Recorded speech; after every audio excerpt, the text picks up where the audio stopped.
പുതിയൊരു വീഡിയോയിലേക്ക് സ്വാഗതം. കേരള ബ്ലാസ്റ്റേഴ്സിന് വേണ്ടി ഇതുവരെ ഒരു മത്സരം പോലും കളിക്കാൻ സാധിക്കാതെ പോയൊരു താരമാണ് ജോഷുവ സൊട്ടീരിയോ. 2 വർഷത്തെ കരാറിൽ കേരള ബ്ലാസ്റ്റേഴ്സ് ടീമിലേക്ക് എത്തിച്ച താരം പിന്നീട് അങ്ങോട്ട് വലിയൊരു നിരാശയായി മാറുകയായിരുന്നു.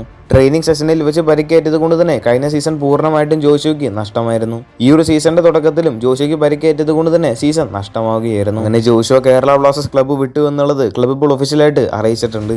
കേരള ബ്ലാസ്റ്റേഴ്സ് വലിയ പ്രതീക്ഷയോടെ ടീമിലേക്ക് എത്തിച്ച താരത്തിന് ഒരു മത്സരം പോലും ടീമിന് വേണ്ടി കളിക്കാൻ സാധിച്ചില്ല. അടുത്തൊരു വാർത്ത മലയാളി താരമായിട്ടുള്ള രാഹുൽ KPയുമായി ബന്ധപ്പെട്ട ഒരു അപ്ഡേറ്റ് ആണ്. നേരത്തെ വീഡിയോയിലൊക്കെ പറഞ്ഞിരുന്ന ഒരു കാര്യമായിരുന്നു രാഹുൽ KPയെ ഒഡീഷ FC സൈൻ ചെയ്തു എന്നുള്ളത്. അങ്ങനെ ഇപ്പോൾ ഒഡീഷ FCയുടെ ഭാഗത്തുനിന്ന് രാഹുൽ KPയെ ടീമിലേക്ക് എത്തിച്ചതിന്റെ ഒഫീഷ്യൽ പ്രഖ്യാപനം പുറത്തു വന്നിട്ടുണ്ട്. 2 വർഷത്തെ കോൺട്രാക്റ്റിലാണ് രാഹുൽ KPയെ ഒഡീഷ FC ടീമിലേക്ക് എത്തിച്ചിട്ടുള്ളത്.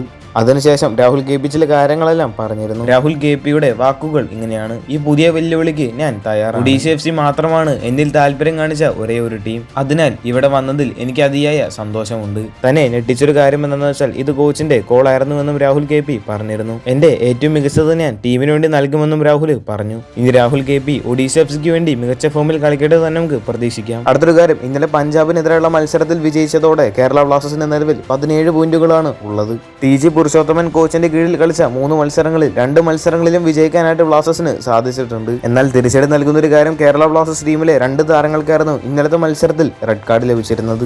അടുത്ത ഒഡീഷ FCക്കെതിരെയുള്ള മത്സരത്തിൽ മിലോസ് ഡ്രിൻസിച്ച്, ഡാനിഷ് ഫറൂഖ്, ഐബൻ ദോഹ്ലിംഗ് എന്നീ താരങ്ങളൊന്നും അവൈലബിൾ ആയിരിക്കില്ല. വരുന്ന ജനുവരി 13-നാണ് കേരള ബ്ലാസ്റ്റേഴ്സിന്റെ ഒഡീഷ FCക്കെതിരെയുള്ള മത്സരം. മാത്രമല്ല ബ്ലാസ്റ്റേഴ്സിന്റെ ഹോം മത്സരം കൂടിയാണത്. കഴിഞ്ഞ മത്സരത്തിൽ 9 പേരായി ചുരുങ്ങിയിട്ടും കേരള ബ്ലാസ്റ്റേഴ്സ് ആ ഒരു മത്സരത്തിൽ വിജയിച്ചത് ടീമിനെ സംബന്ധിച്ച് പോസിറ്റീവായിട്ടുള്ള ഒരു കാര്യം തന്നെയാണ്.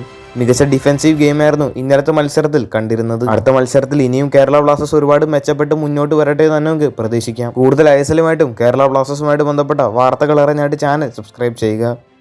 അടുത്തുള്ള ബെല്ലൈക്കൺ ഓപ്ഷൻ ചെയ്യാൻ മറക്കരുത്. അടുത്തൊരു വീഡിയോ ആയിട്ട് നമുക്ക് വീണ്ടും കാണാം.